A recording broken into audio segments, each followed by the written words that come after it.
अ very warm welcome dear students. आज हम लोग मैकेनिकल प्रॉपर्टीज़ ऑफ फ्लूइड्स के सारे फार्मूलाज रिवाइज करेंगे from the CET point of view. And I can assure you one thing कि इतने फार्मूलाज करने के बाद तुमको और कुछ भी पढ़ने की ज़रूरत नहीं है।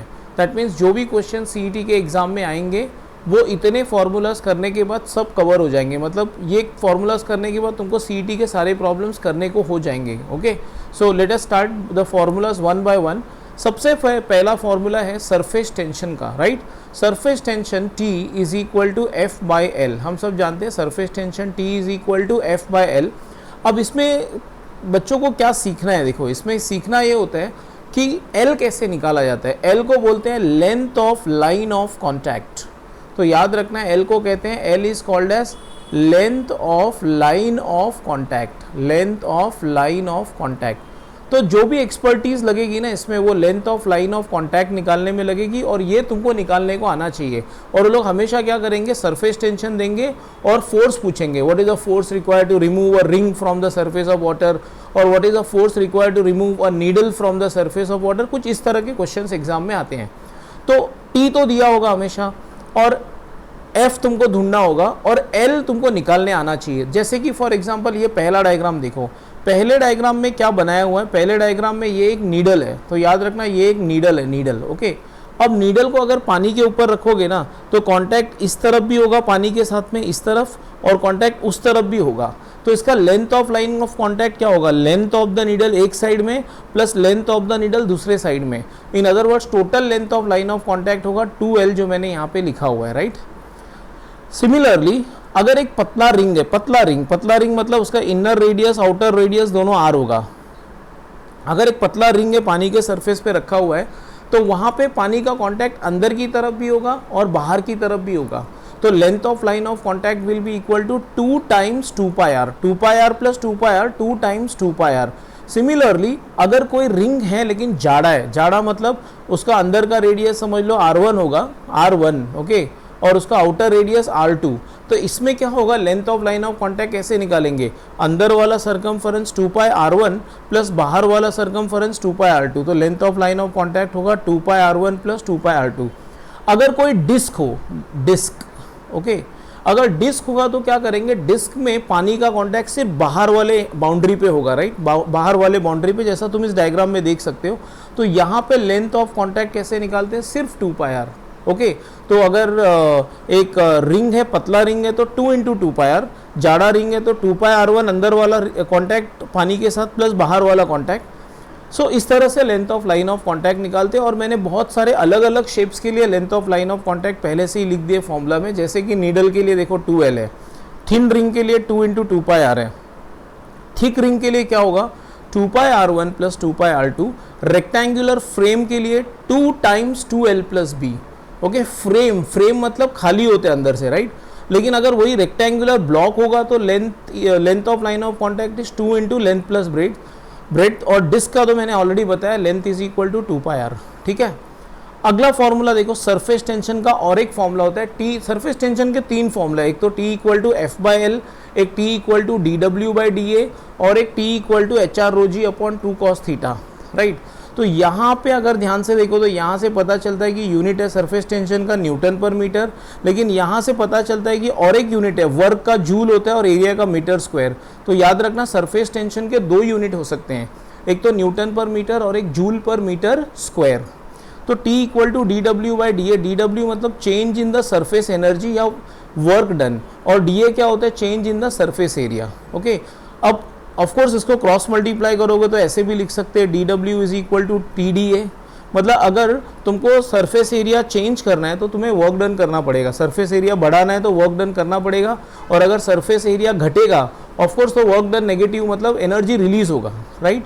अब इसको प्रॉब्लम्स में कैसे यूज़ करते हैं मैं बताता हूँ। देखो एग्जाम में 2 टाइप के क्वेश्चन आ सकते हैं। पहले वो लोग बोलेंगे what is the work done to break 1 drop into n droplets each of radius small r। मतलब वो लोग पहला क्वेश्चन क्या पूछते हैं तुमसे एग्जाम में कि what is the work done और एनर्जी रिक्वायर्ड टू ब्रेक, एक ड्रॉप को बहुत सारे ड्रॉप्स में तोड़ना है, n ड्रॉपलेट्स में तोड़ना है, तो वर्क डन कैसे निकालते हैं। डायरेक्ट फॉर्मूला याद रखना, जब हम लोग HSC में तो हम लोग पहले लिखते थे इसका वॉल्यूम इक्वल टू, वो सब कुछ नहीं करना है। ओके, डायरेक्ट फॉर्मूला है वर्क डन का 4 pi r square capital T into n to the power 1/3 - 1, मतलब क्यूब रूट ऑफ n - 1।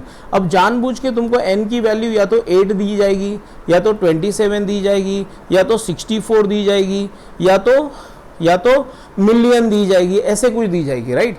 तो ऐसे बोला जाएगा, मतलब what is the work done to break 1 drop into 8 droplets या 1 ड्रॉप इंटू 27 ड्रॉपलेट्स। अब जानबूझ के ये सब वैल्यूज इसलिए लिए जाते हैं क्योंकि इनकी क्यूब रूट निकालना आसान होती है बच्चों को।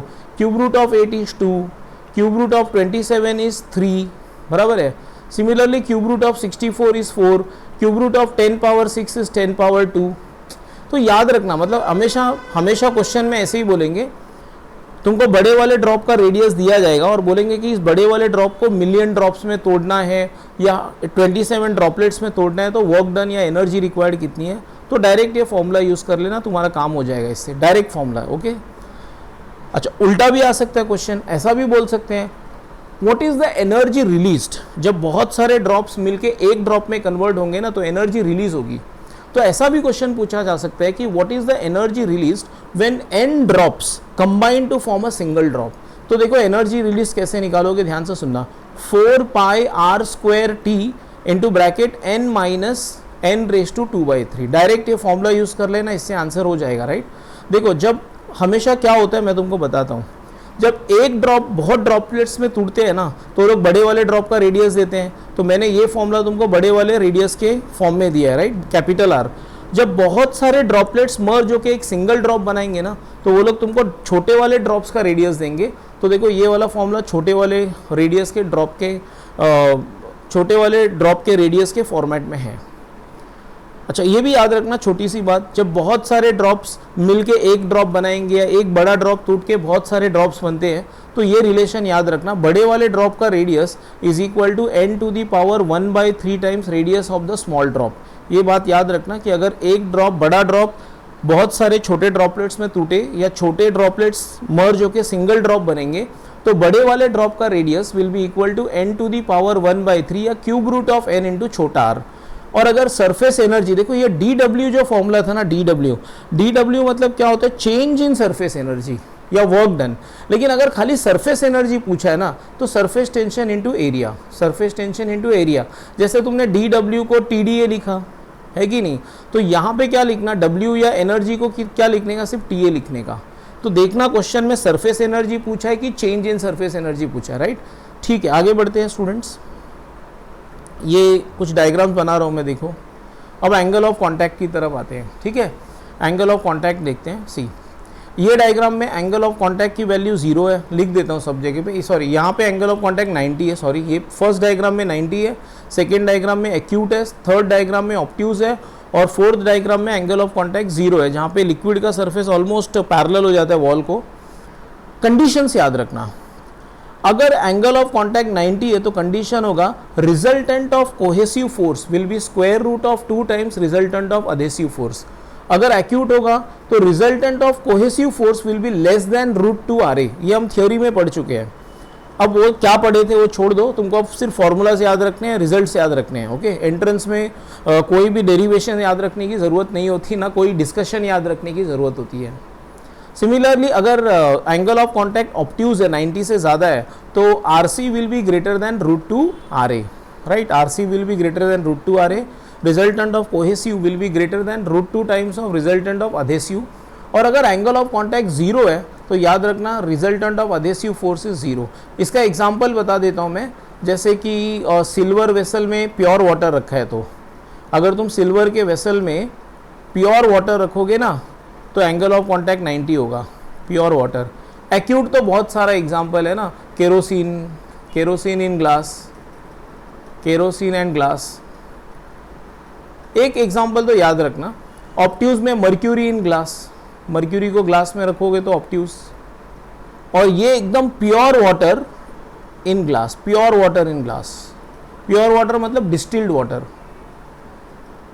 ओके। चलो और आगे बढ़ते बच्चों। मैंने एग्जाम्पल भी लिखे थे, शायद मुझे नहीं लिखना चाहिए था एग्जाम्पल्स। एक minute, I will just show you.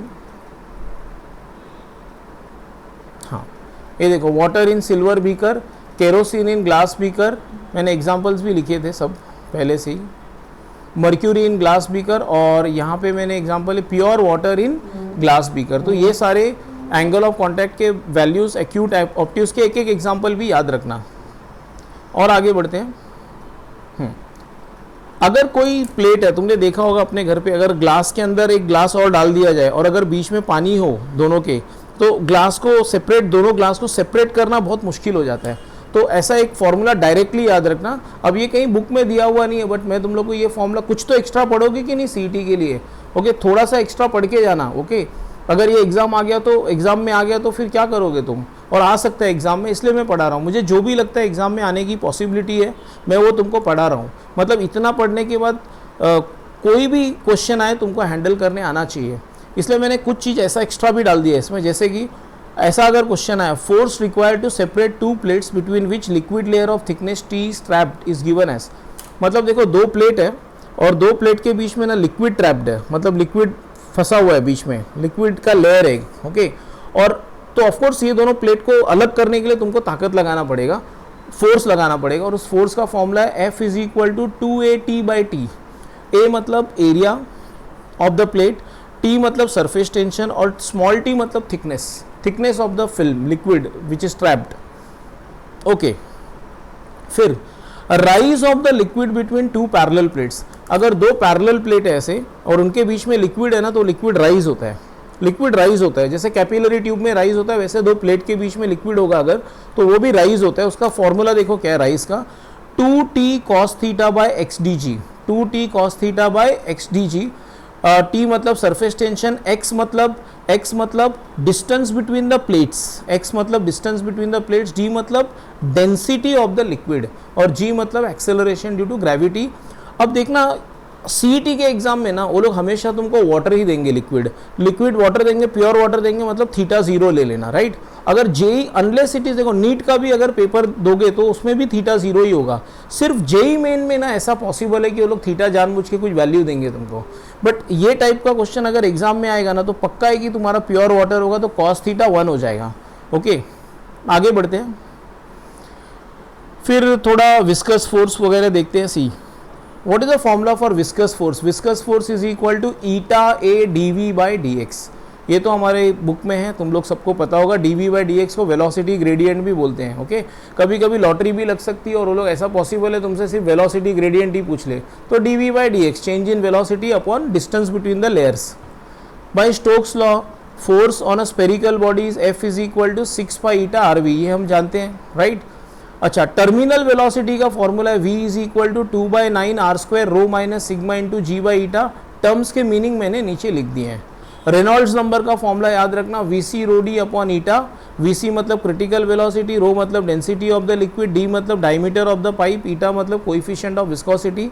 साथ में ये भी याद रखना कि अगर रेनॉल्ड नंबर 1000 से कम है तो स्ट्रीमलाइन फ्लो, 2000 से ज़्यादा है तो टर्बुलेंट फ्लो, 1000 और 2000 के बीच में तो अनसर्टेन, पता नहीं क्या होगा, मतलब कुछ भी हो सकता है, फिर स्ट्रीमलाइन भी हो सकता है, टर्बुलेंट भी, अनसर्टेन होता है, राइट। और आगे बढ़ते हैं स्टूडेंट्स, सोप बबल पे थोड़ा अलग से फोकस करना। सोप बबल का क्वेश्चन आएगा, थोड़ा ज़्यादा ध्यान देना उस पर। डायरेक्ट फॉर्मूला याद रखना, work done in blowing a soap bubble completely is equal to 8 pi r² t, where r is the radius of the bubble। मतलब अगर सोप बबल बनाना है तुमको तो एक सोप बबल बनाने में कितनी एनर्जी लगती है, 8 pi r² t। लेकिन अगर सोप बबल की रेडियस चेंज करनी है from r1 to r2, then the work done is 8 pi t bracket में r2² minus r1², r2² minus r1²। पता नहीं क्यों ऐसा लग रहा है, एक फॉर्मूला और दे दूं यहाँ पे। देखो, अगर दो सोप बबल मर्ज होके एक बबल बना, समझो एक सोप बबल था जिसका रेडियस r1 था और एक दूसरा सोप बबल था जिसका रेडियस r2 था, और ये दोनों मिलके ना एक बड़ा बबल बन गया जिसका रेडियस r है। याद रखना, एक सोप बबल था जिसका रेडियस r1 था, दूसरा सोप बबल था जिसका रेडियस r2 था, वो दोनों मिलके एक नया सोप बबल बना जिसका रेडियस कैपिटल R है। तो रिलेशन याद रखना, capital R will be equal to root of r1² plus r2², okay. तो ऐसा एग्जाम में क्वेश्चन आ सकता है कि एक सोप बबल दे दिया, उसका रेडियस कुछ दे दिया, दूसरे का रेडियस कुछ दे दिया, जनरली एक का 3 दिया, एक का 4 दिया, तो बड़े वाले का क्या होगा, root of 3² plus 4² that is 5। तो ये फॉर्मूला याद रखना, ओके, ठीक है। ये तो तुमको मैं बता ही चुका हूँ कि जब बहुत सारे ड्रॉप्स मर्ज होकर सिंगल ड्रॉप बने या एक ड्रॉप टूट के बहुत सारे ड्रॉप्स में कन्वर्ट हो जाए, ड्रॉपलेट्स में कन्वर्ट हो जाए, तो रेडियस ऑफ द बड़ा वाला drop is equal to n⁻³ 1/3 of radius of छोटा वाला ड्रॉप। फिर excess pressure inside a drop, inside a drop देखो एक्सेस प्रेशर का मतलब क्या होता है मैं बताता हूँ। मतलब होता है pressure inside minus pressure outside, जो एटमॉस्फेरिक प्रेशर होता है, that is equal to 2T/R। ठीक है, सिमिलरली अगर बबल होगा तो 2T/R के जगह पे क्या आएगा, तुम जानते हो 4T/R। Okay, so pressure inside minus pressure outside is equal to 4T/R। Okay, उसके बाद में राइज का फॉर्मूला याद रखना। कैपिलरी ट्यूब में राइज कितना होता है, लिक्विड, लिक्विड राइज होने का फॉर्मूला है H is equal to 2T cos theta upon R⍴g। इसी को चेंज करके T भी लिख सकते हैं, T will be HR⍴g upon 2 cos theta. Impurity add करने से क्या होता है, देखो मैं बता दे रहा हूँ, मैंने लिखा नहीं है, मैं ओरली बता रहा हूँ। अगर इनसोल्यूबल इम्प्यूरिटी है या पार्शियली सोल्यूबल इम्प्यूरिटी है तो सरफेस टेंशन कम होगा, और अगर कंप्लीटली सोल्यूबल इम्प्यूरिटी है जैसे कि सोडियम क्लोराइड, नमक या शक्कर, ओके, कंप्लीटली सोल्यूबल है तो सरफेस टेंशन बढ़ेगा। बस इम्प्यूरिटी के मामले में इतना बात याद रखना, क्योंकि डायरेक्ट क्वेश्चंस आ सकते हैं एग्जाम में कि अगर सोल्यूबल इम्प्यूरिटी डाला तो क्या होगा, तो सरफेस टेंशन बढ़ेगा, और अगर इनसोल्यूबल इम्प्यूरिटी डाला या पार्शियली सोल्यूबल इम्प्यूरिटी डाला डिटर्जेंट जैसे कि, तो सरफेस टेंशन घटेगा। टेम्परेचर और सरफेस टेंशन का क्या रिलेशन है ये भी याद रखना। T equal to T0 into 1 minus alpha theta. T0 is the surface tension at 0 degree Celsius, T is the surface tension at theta degree Celsius, और अल्फा एक कांस्टेंट है, टेम्परेचर कोएफिशिएंट, राइट। अब ये तो बहुत ही बचकाने फॉर्मूलाज है जो मैंने लास्ट में लिखे हैं, बट वो ज़रूरी है याद रखना। फिल्म के लिए सरफेस एरिया कैसे निकालोगे, फिल्म में ऊपर भी सरफेस होता है, नीचे भी सरफेस होता है, तो फिल्म होगा तो 2 into L+B, 2 into length into breadth. अगर बबल होगा तो सरफेस एरिया 2 इंटू 4πr², लेकिन ड्रॉप होगा तो सिर्फ 4πr²। ठीक है, याद रखना ये भी। ओके, और एक last, even though equation of continuity हमारे सिलेबस में नहीं है, लेकिन मैं तुमको सजेस्ट करूंगा तुम ये पढ़ के जाना, और बहुत आसान है। देखो, अगर कोई पाइप है जिसमें से पानी जा रहा है और इसका एरिया है ना चेंज हो गया, समझो यहाँ पे इसकी एरिया, पाइप की एरिया ज़्यादा थी A1 और यहाँ पे एरिया A2, यहाँ पे speed of the liquid V1 था और यहाँ पे speed of the liquid V2 है, तो याद रखना A1 V1 is equal to A2 V2। बस इतनी सिंपल सी बात है, राइट। तो इतनी छोटी सी बात याद रखना, इसको बोलते हैं इक्वेशन ऑफ कंटिन्यूटी। मेरे ख्याल से मैंने तुमको सारे फॉर्मूलाज बता दिए जो mechanical properties of fluids chapter के लिए चाहिए या रिक्वायर्ड है, और इसके अलावा तुमको और कुछ भी पढ़ने की ज़रूरत नहीं है। So thanks for watching the video, do share the video with your friends and subscribe the channel. Thank you so much.